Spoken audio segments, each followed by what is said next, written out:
Donc, chers auditeurs, ce soir, je vous parle du mystère de la mort tragique de Tamla Horsford. Donc, aujourd'hui, je vais vous parler d'un décès qui laisse perplexe.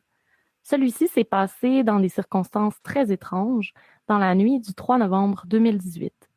À ce jour, les conclusions ne sont pas claires à savoir ce qui est réellement arrivé à Tamla Horsford, 41 ans, lors de sa dernière soirée en vie, alors qu'elle était dans une fête d'anniversaire. Est-ce que c'est un banal accident ou un meurtre déguisé?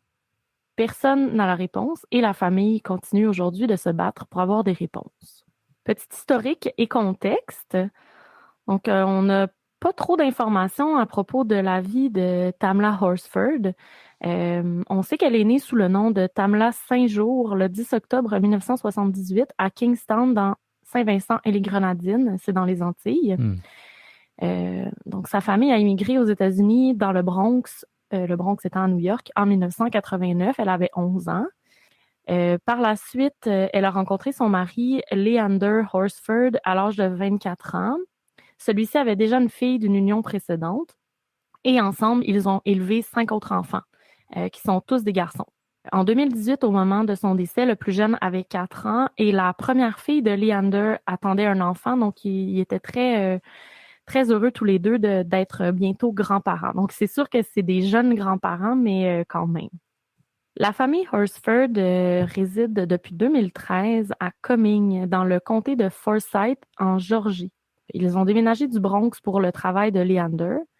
Et la Georgie, pour ceux qui ne sont pas familiers, je fais toujours un petit suivi, là. C'est un État américain dont la capitale est Atlanta. C'est situé dans le sud-est des États-Unis. On le sait, le sud des États-Unis a une certaine réputation là, d'être assez conservateur. C'est d'ailleurs juste au-dessus de la Floride, qui est un État très conservateur. Celui-ci aussi, d'ailleurs, à l'élection de Trump, ils ont élu à 72%. Le comté de Forsyth a voté 72% pour Trump contre 51% pour le reste de la Géorgie. Okay. Donc, le comté de Forsyth est particulièrement conservateur, je vous dirais. J'imagine que c'est important si tu insistes autant. Ouais, un peu. On verra tantôt. Okay. Donc, la Géorgie, c'est le 8e État le plus populeux aux États-Unis. C'est quand même un gros État. Et le comté de Forsyth, en plus d'être extrêmement conservateur, est aussi le comté le plus riche et rapide à se développer au moment actuel. C'est aussi l'endroit en Géorgie où il y a le moins de diversité culturelle. Seulement 4% de la population est racisée, contre environ 32% dans le reste de l'État. Donc, Tamla, au moment des faits, tout juste 41 ans, parce que son anniversaire, c'est en octobre. Au moment de son décès, le 3 novembre, elle venait tout juste de fêter son anniversaire, pardon. On la décrit comme une personne chaleureuse, très pétillante et qui aimait beaucoup faire la fête. Et c'est probablement ici que Tamla s'est fait facilement des amis, notamment dans le cercle des mères de la Ligue de football junior locale. Ici, je parle de football américain, bien sûr. Et elle était extrêmement charismatique, prête à aider son prochain. Sa mère dit d'ailleurs que sa maison, c'était la maison de tous les enfants, là. Donc, on avait tout ça quand on était jeune, la maison où tous les enfants se retrouvent là, parce qu'il y a des collations, parce que les parents sont super accueillants. Bon, c'est le cas ici de la maison de Tamla et de Leander. Donc, je vous fais un petit historique de la soirée fatidique. Le 3 novembre 2018 est une soirée aux apparences très ordinaires dans la maison des Horsford. Tamla, 41 ans et mère de 5 enfants, presque grand-mère, prépare une casserole pour le souper de sa famille. Par la suite, elle se prépare elle-même et met quelques vêtements, une bouteille de tequila qu'elle devait donner en cadeau et son pyjama à motif de pattes d'animaux dans un sac de sport. Elle s'apprête à quitter la maison familiale en prévision d'une soirée pyjama chez son amie Jeanne Meyers, qui célèbre son anniversaire ce soir-là. Prudente, la fêtée avise les gens qui comptent consommer de l'alcool de rester à dormir. On déduit que Tamla avait l'intention de dormir là-bas puisqu'elle a apporté avec elle son pyjama. Okay. Et peu après son arrivée à la fête, vers 20h30, Tamla se change et revêt son pyjama. Donc, les invités étaient conviés pour 19h, mais Tamla est arrivée plus tard parce qu'elle tenait à faire manger les enfants et se préparer avant d'arriver. Donc, Tamla fait partie d'un petit groupe d'une douzaine d'invités, principalement composés d'autres mères qui se connaissaient à travers la Ligue junior de football locale à laquelle leurs enfants participent. Au début, ça devait être une soirée avec seulement des femmes invitées. Toutefois, le copain de Jeanne l'a fêté. Il s'appelle José, 27 ans, et Tom, le mari d'une autre invitée, finissent par traîner et rester. En fait, c'est que Tom et sa femme ont un enfant adolescent qui faisait une fête à leur maison. Donc, en fait, Tom n'avait pas envie de retourner à la maison et de devoir gérer une bande d'ados. Ouais. Donc, ils ont décidé finalement de rester. Ok. Au final, il y a une douzaine de personnes qui passeraient la soirée. Et il y en a 8 qui prévoyaient dormir, dont Tamla. Donc, la soirée bat son plein dans une ambiance festive, mais assez relaxe. Les femmes discutent, boivent des cocktails, regardent aussi un match de football. Les hommes font de même, ils regardent le même match de football, mais au sous-sol. Au courant de la soirée, Tamla sort fumer des cigarettes et un peu de cannabis à plusieurs occasions durant la soirée, malgré les réprimandes de son amie Jeanne, qui n'est pas tout à fait d'accord avec les habitudes de sa copine. Donc, il faut savoir que Tamla, c'est la seule fumeuse de tout le monde qui est présent. Ok. Donc, c'est la seule qui rentre et qui sort pour aller fumer. À sa propre confession, Jeanne aurait appelé plusieurs fois son amie la Bob Marley féminine durant la soirée en la taquinant, ce qui est un peu de mauvais goût, on s'entend. Donc, je sais pas si on peut l'agrandir un peu, mais vous voyez Tamla au centre dans son pyjama blanc avec les petites pattes d'animaux. Vous constaterez que c'est la seule femme noire du groupe. Ça représente un peu ce que je disais tout à l'heure. Là, il y a une faible proportion de la population dans le comté de Forsyth qui est racisée. Et c'était vraiment la seule personne de couleur à la soirée. Et la photo là qu'on montre, Ouais. c'est lors de cette soirée? Oui, exact. C'est une photo Ok. qui a été prise durant la soirée. Donc, on peut voir, tu sais, ça semble festif. Les gens sont habillés en pyjama ou en vêtements de sport. Tamla semble proche des gens. Je veux dire, sont très proches physiquement. La fille qui est à sa gauche, c'est Jan Meyers qui est la fêtée. Et j'ai les noms de tout le monde, mais ça sert à rien de tous les nommer. Mais bref, donc c'est les femmes qui étaient là. Il y en avait d'autres. Il y en a une autre qui est arrivée plus tard, là, qui est pas sur la photo. Donc, les réticences de Jeanne face au fait, à la consommation de son ami viennent principalement du fait que son copain, José Barrera, qui est présent à la soirée, travaille comme officier au département de la justice et serait contre cette pratique. Donc, malgré sa consommation de tequila, de cocktails de cannabis, Tamla ne semblait pas particulièrement intoxiquée. Elle avait juste du plaisir. C'est ce qui est ressorti dans les témoignages. Donc, plus tard au courant de la soirée, les hommes vont se joindre à la fête et le groupe joue une partie de Cards Against Humanity. Tamla fait un appel vidéo à ce moment-là à ses enfants pour leur dire bonne nuit. Il doit être autour de 10 heures.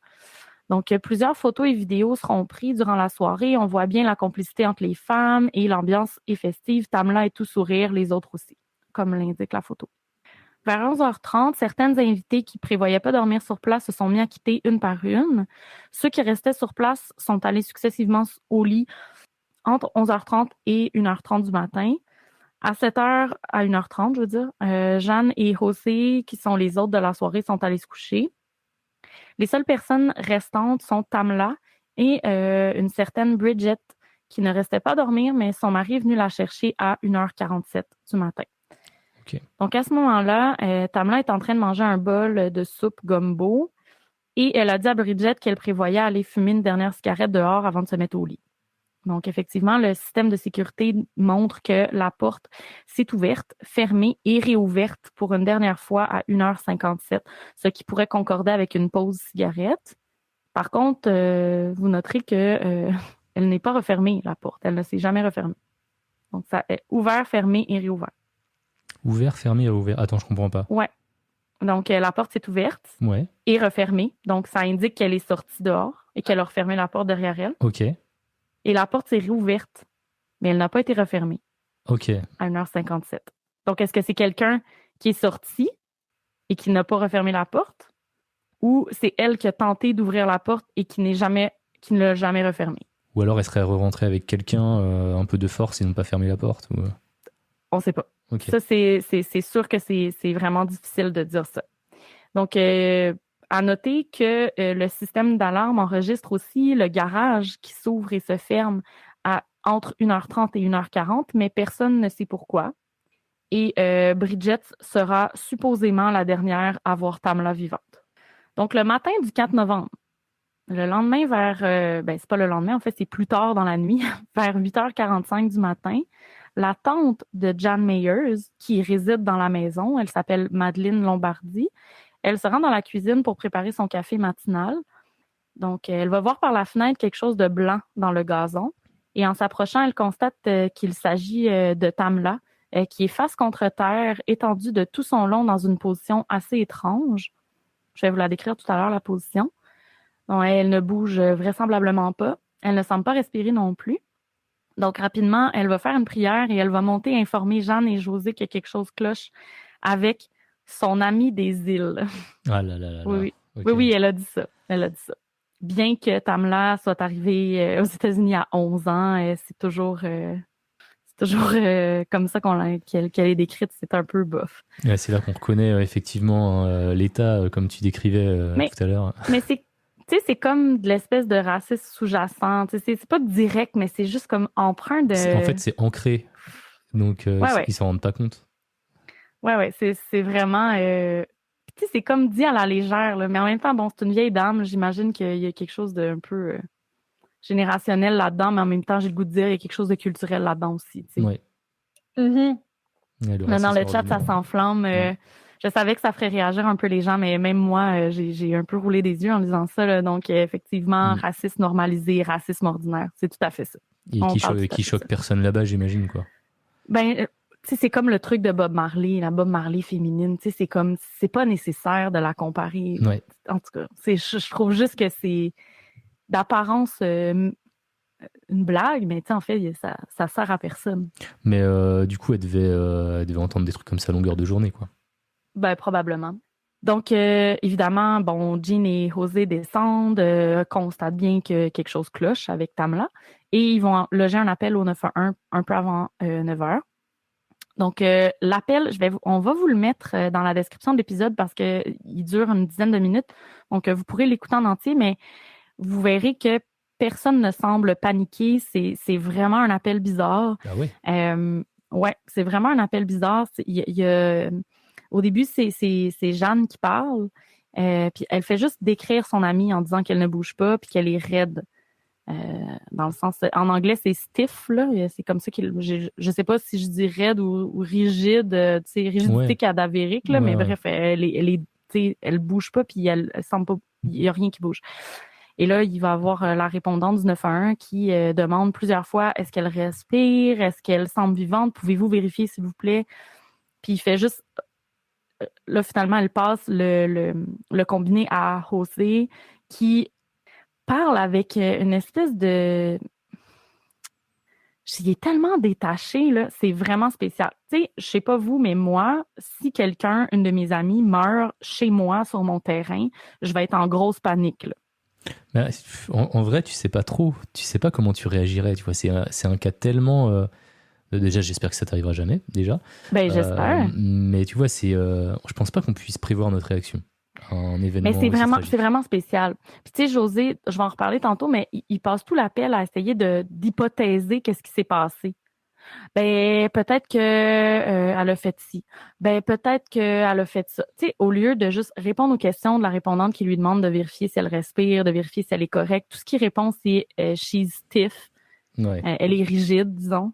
Puis il enchaîne en disant je pense qu'elle avait bu, j'imagine qu'elle est tombée du balcon. Bon, OK. Tu sais, avec quand même pas mal de désinvolture, j'imagine qu'elle est tombée du balcon.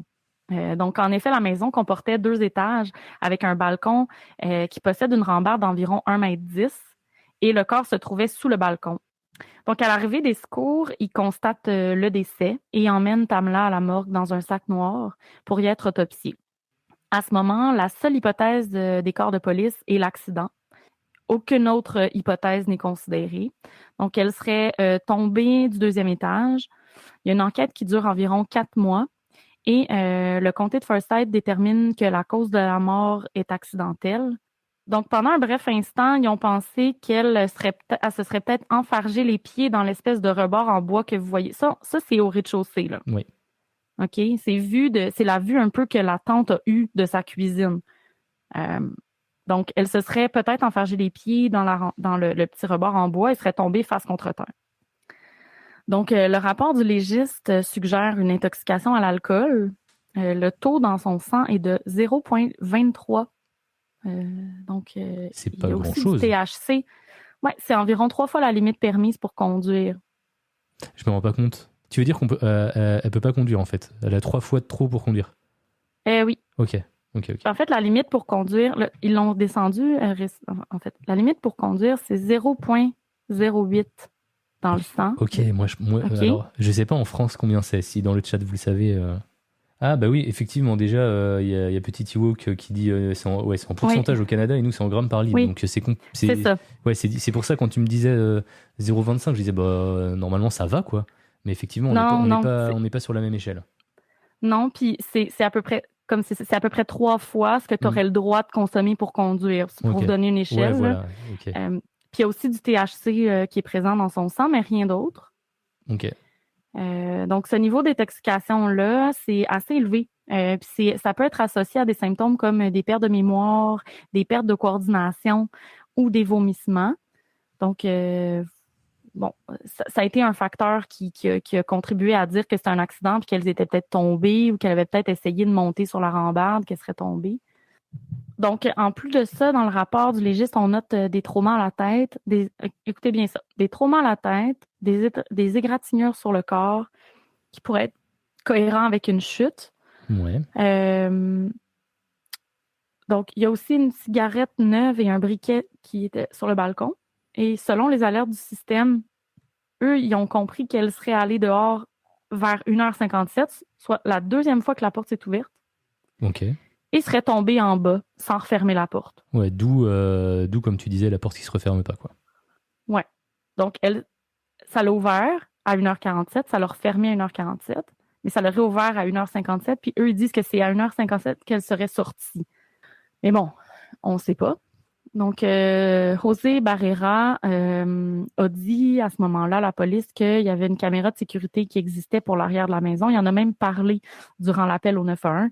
Mais par la suite, évidemment, vous comprendrez qu'il n'y avait pas de pile. Ah là là, forcément. Dans la caméra. Ouais, le mystère autour de ça, c'est que la famille, elle, n'a jamais cru à cette hypothèse de l'accident et a toujours pensé qu'on tentait de leur cacher quelque chose, que les invités à la fête savaient plus que ce qu'ils ont dit. Avec ce que je lis dans le chat, j'ai l'impression que vous aussi. Donc, 2 ans plus tard, la famille commande une deuxième autopsie auprès du Bureau d'investigation de la Géorgie. Donc, c'est une autre institution. Là, au début, c'était le comté de Forsyth qui avait fait l'enquête. Donc, ils veulent avoir un deuxième avis sur la mort de Tamla. Donc, la deuxième autopsie dénote plusieurs traumas qui ne sont pas les mêmes qu'à la première autopsie. Donc, il y a des traumas importants au niveau de la tête, mais aussi au niveau du cou, au niveau du torse et au niveau des extrémités. Ça inclut des contusions et des égratignures au visage. On note aussi une dislocation du poignet avec une blessure externe sur le poignet. D'ailleurs, lors de l'appel du 911, José aurait dit « on dirait qu'elle a essayé de se suicider ». Donc, une autre affaire qui a balancé durant l'appel. Je sais pas. Il y a aussi une lacération au ventricule du cœur. Ça, c'est bizarre parce que c'est comme à l'intérieur. Je sais pas, ça peut être dû à quoi, un gros stress ou je sais pas. Et il y a aussi une fracture au cou.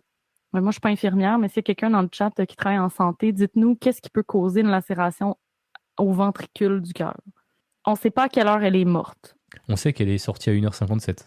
Oui, et on sait qu'elle n'est pas rentrée. Puis elle a été découverte à 8h45.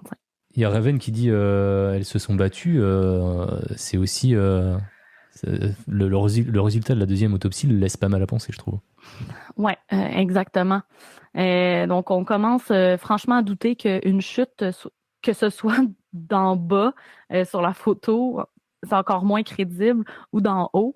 On commence à douter là, qu'une chute soit à l'origine de toutes ces blessures. La chute peut être une conséquence, ou ça peut, mais vraiment, on commence à douter que ce soit réellement la chute qui soit la cause du décès. Donc, est-ce que ça pourrait être des blessures de défense? Est-ce qu'elle pourrait s'être battue justement avec quelqu'un et jetée en bas ou trébucher? Ça, peut-être. Ça commence à être un petit peu plus, ça, ça commence à être un petit peu plus réaliste, là. Et puis franchement, au deuxième étage, la rambarde est carrément trop haute Ouais. pour tomber sans faire exprès, quoi. Ouais. Je sais, moi aussi, je me dis ça depuis le Même, début, ouais, mais à même moins avec... qu'elle ait grimpé, puis tu sais, Voilà. c'est ce que José a essayé de dire, tu sais, elle s'est jetée en bas, mais je veux dire, Tamla, c'était pas une fille qui était suicidaire, c'était Elle avait une fille aucune qui avait... raison, ouais, elle avait aucune raison de se suicider, elle avait... Ah non, mais non, ouais, ok. tu Elle sais, avait 2 enfants, je crois, ou 3 enfants, tu disais? 5 enfants, 5 enfants, et ah elle oui. attendait d'être grand-mère en Ouais. plus. Donc, il y a un autre point important qui vient semer aussi le doute dans la tête de l'enquêteur, c'est que la position du corps dans laquelle est retrouvée Tamla est vraiment étrange. Donc, essayez de figurer, là, elle est face contre terre, littéralement le visage entré dans la terre, là. Vraiment face comme ça. Donc, son cou n'est pas retourné d'un côté ou de l'autre. Normalement, là, quand on tombe, OK, d'une certaine hauteur, soit qu'on tente de se protéger avec ses mains. Quand on tente de se protéger avec nos mains, ça fait un espèce de mouvement de torsion. Donc, en fait, normalement, on tombe pas complètement face vers le haut, Et, vers le bas. et je pense que tu as aussi le réflexe quand même de tourner la tête pour te protéger le nez ou... Ouais. Ben là, c'est comme si elle était. Puis c'est là où ils ont pensé qu'elle était réellement tombée d'en bas parce que c'est vraiment plus le genre de chute de quand tu tombes de plus bas parce que tu n'as pas le temps de te rattraper. Oui, sauf que quand tu tombes d'en bas, t'as pas toutes ces... les Exactement. lacérations, voilà, tout ce qu'elle a eu. Exactement. Ouais. En fait, c'est ça. Ça, c'est son visage. Ensuite de ça, son cou n'est pas retourné d'un côté ou de l'autre. Les jambes sont complètement droites avec les deux pieds qui pointent vers la droite. Donc, les pieds sont comme sur le côté. Son bras droit est près du corps, la paume vers le haut. Donc, c'est vraiment cohérent avec le visage qui est vers le sol. Donc, c'est vraiment comme quelqu'un qui face plant, là, carrément. Mais son bras gauche est vers le haut, donc vers le haut de son visage, comme ça, avec la main fermée. Ok. Donc, c'est à ce moment-là que l'hypothèse qu'elle soit tombée du rez-de-chaussée, vraiment intoxiquée, revient, mais en même temps, les blessures sont trop importantes pour que ce soit considéré comme une réelle option. Après, effectivement, Donc là, effectivement, si elle ouais, était intoxiquée, comme tu dis, elle a peut-être moins de réflexes aussi dans sa peut-être. chute. Ben justement, c'est un des, tu sais, à ce taux d'alcoolémie-là, on juge qu'elle aurait pu avoir des problèmes de réflexe, là, de coordination. Ouais.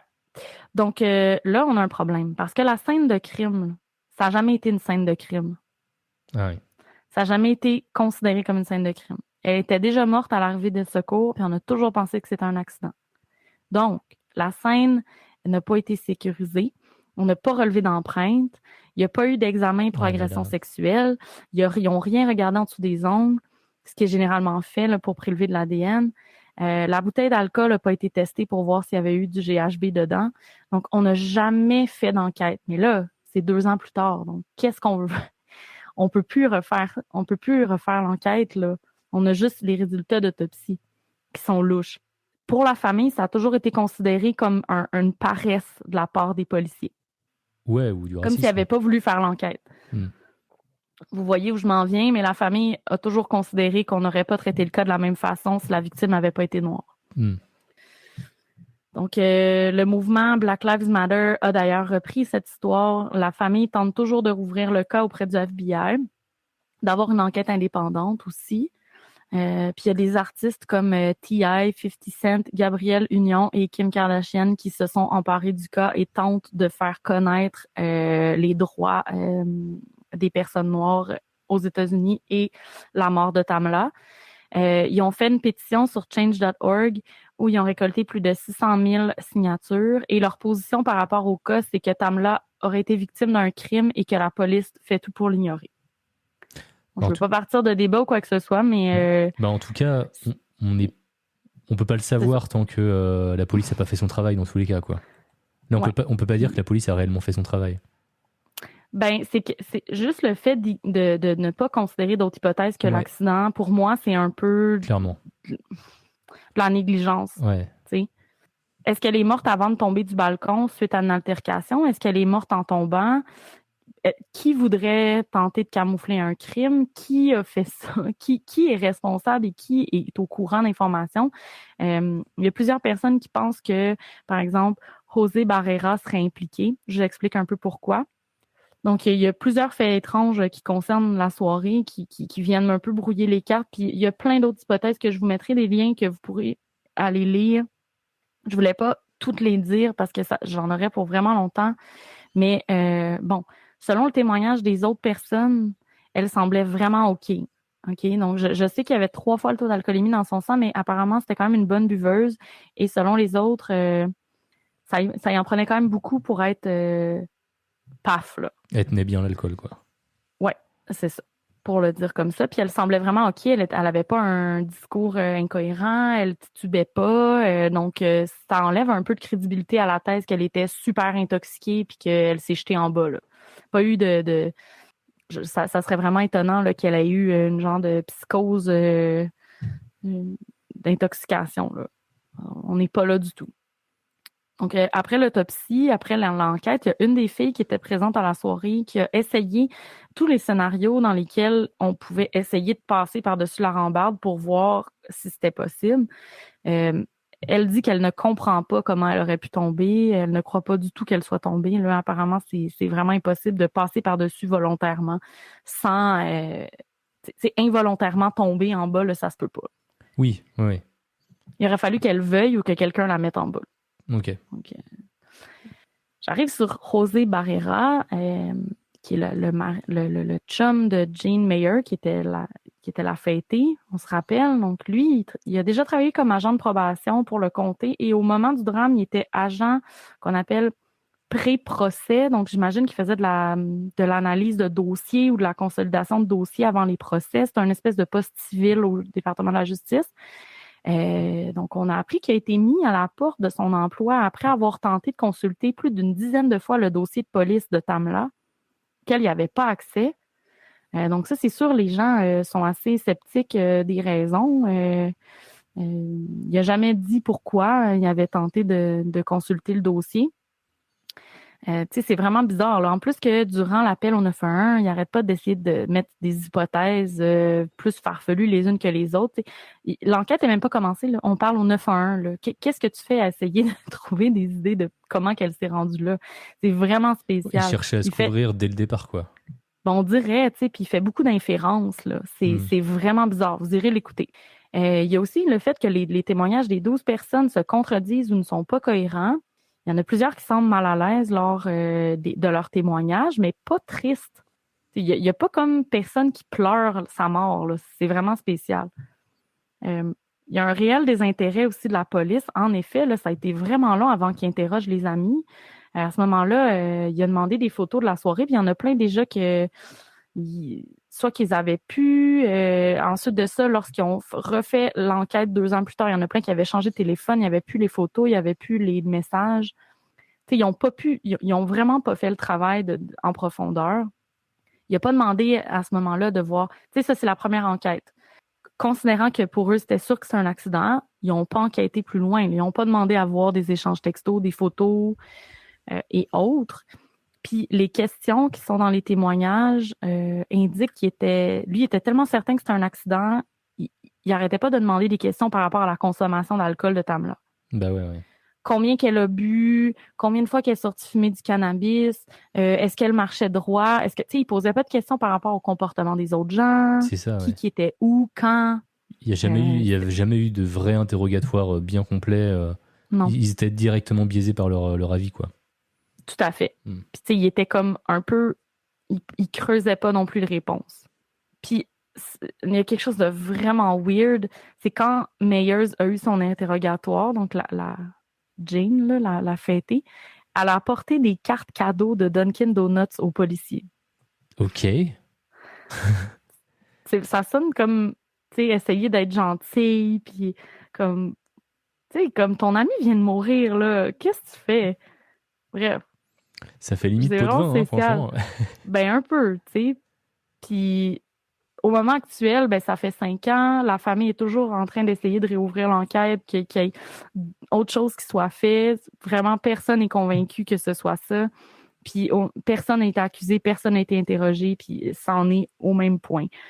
Donc, voilà, c'est ce qui conclut l'histoire. J'ai pas plus de réponses par rapport à ça, mais c'est sûr que pour les groupes comme Black Lives Matter, il y a eu une discrimination faite par rapport à l'enquête, puis on a vraiment ignoré ça. On a fait le strict minimum pour essayer de trouver ce qui s'était vraiment passé. Donc, c'est pour ça que la famille essaie d'en savoir plus. Et si ça a été un meurtre ou qu'il y a eu une agression, au moins qu'on puisse en être sûr, quoi. Punir les personnes qui le méritent. Par contre, comme ça fait 5 ans, ça va être compliqué, je pense, de trouver plus de preuves. Mais surtout qu'ils doivent uniquement se fier sur des preuves circonstancielles ou des témoignages. Puis si tout le monde se tient, on n'aura pas de réponse. C'est ça le problème, c'est que ça fait un peu trop longtemps et ouais. ils ont eu le temps de supprimer tous les trucs qu'ils voulaient sur leur téléphone, même dire j'ai changé de téléphone. Enfin c'est. Ouais, c'est ça. Ça va être compliqué d'avancer, sachant qu'a priori ils n'ont pas l'air très motivés à réouvrir l'affaire déjà, rien que ça, quoi. Non, puis tu sais, il y a une des personnes qui dit que dans l'appel, tu sais, il y a eu beaucoup de gens qui ont fait des recherches par eux-mêmes, qui ont réécouté l'appel 911.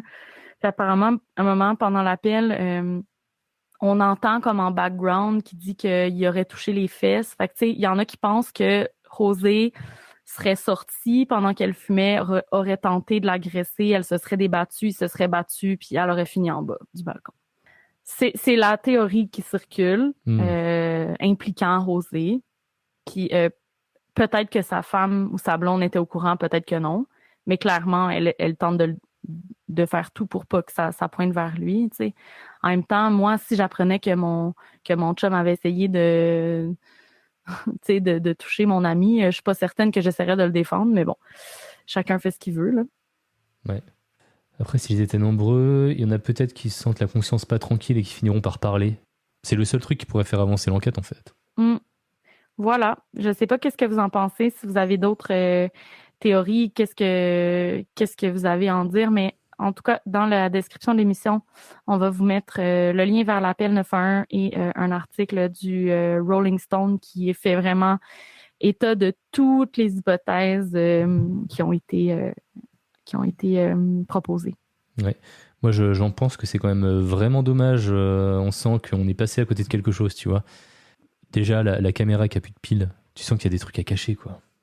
Il a dit qu'il y avait une caméra qui avait filmé, puis il y avait plus de piles après. Je veux dire, entre le moment où il a appelé le 911 puis qu'il a dit ça, puis le moment où ils sont venus enquêter, il y avait plus de piles. Mais je veux dire, il aurait pu changer les piles pour des piles qui marchent pas. Il aurait pu, je sais pas, tu sais, dans le sens où il a peut-être dit ça pour faire bonne conscience, pour que ça soit enregistré sur parce que l'appel est enregistré, là, donc il peut dire ce qu'il veut, puis les gens vont dire, ben non, c'est sûr que c'est pas lui, là, il a dit qu'il y avait une caméra, puis tu sais, il était prêt à collaborer, mais dans le fond, peut-être pas, là. On le sait pas. On sait rien. Ben, j'espère qu'un jour, on fera peut-être dans 1 an ou 2, on fera un épisode 2 avec la réponse, peut-être. J'espère. Ouais, pour la famille, ce sera important, en tout cas. Personne ne dira rien maintenant qu'ils s'en sont sortis, c'est ça le problème, quoi. Sauf en cas de conscience, quoi. C'est dommage, c'est vraiment dommage, puis ça me fait beaucoup de peine pour sa famille, là, tu sais, on se rappelle, son plus jeune avait 4 ans. C'est quand même 5 enfants qui se ramassent pas de mère, là. S'il y a vraiment eu quelqu'un qui l'a agressé, tu sais, je veux dire, c'est triste, là. Ouais, parce qu'elle a laissé pas mal de monde derrière elle, quoi. Ouais. Bon, en tout cas, merci Xara pour ton affaire. Ça fait plaisir. Mené. J'espère que ça vous a plu.